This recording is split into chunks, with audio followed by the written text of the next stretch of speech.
Poverty, violence, pollution are system problems that can't be fixed with politics.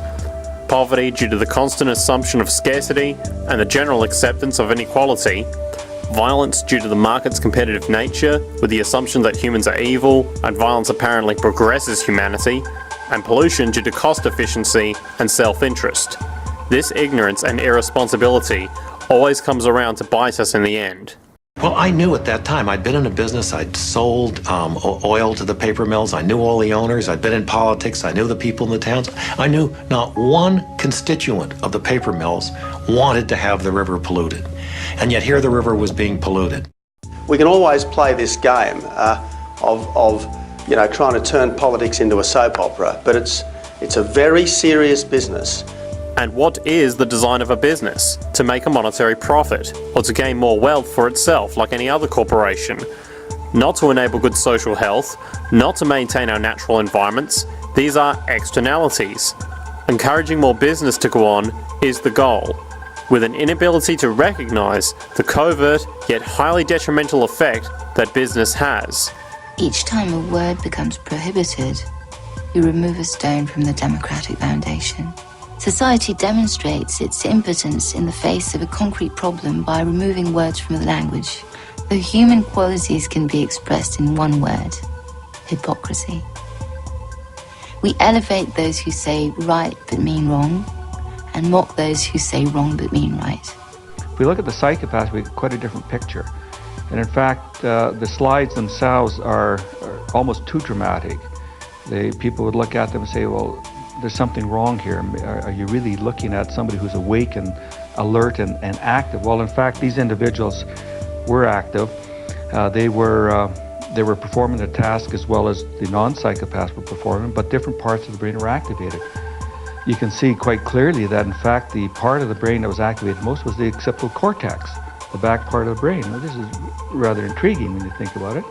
Well, the input is visual, so much of the information is going to the back part of the brain for initial processing. And then, of course, presumably it should move forward, backwards, up, down, and around different parts of the brain. But this doesn't seem to be happening here. With the psychopath, the task is being performed primarily in the posterior parts of the brain. Now, we know from other studies involving brain imaging studies that, in fact, it is possible to make a decision about whether or not what you see is a word in the posterior part of the brain. It's not necessary that other parts of the brain become highly active, but it's pretty hard for a normal individual to see a word like cancer or rape or death without actually drawing all sorts of other associations.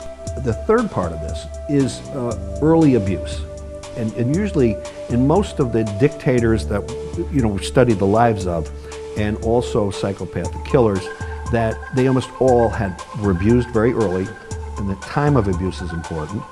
Of what age they are. Yeah. What is the worst? Well, the closer to birth, the worse it is. Right. So if you look at the effect of environment on a child for anything, the key areas from the moment of birth for the first few months, what's called the fourth trimester, because humans are kind of born too early. That's a very, very sensitive time, and that's the key thing. But that stretches out, that vulnerability stretches out from the time of birth all the way to a few years of age. After that, the effect really goes down. Violence, from blatant physical abuse to covert and deceptive violence, is a sign of prevailing social sickness. It's not human nature. The people in the prisons were, I say 99%, almost completely lacking in these things. The violent prisoners I worked with, many were illiterate, uneducated, unemployed, often homeless, rejected by their families often, basically at the bottom of the social status hierarchy, and often members of minority groups that are systematically shamed and humiliated by the majority white culture. That when people have been shamed from the beginning of their lives, it makes it almost impossible to develop the capacity for guilt feelings.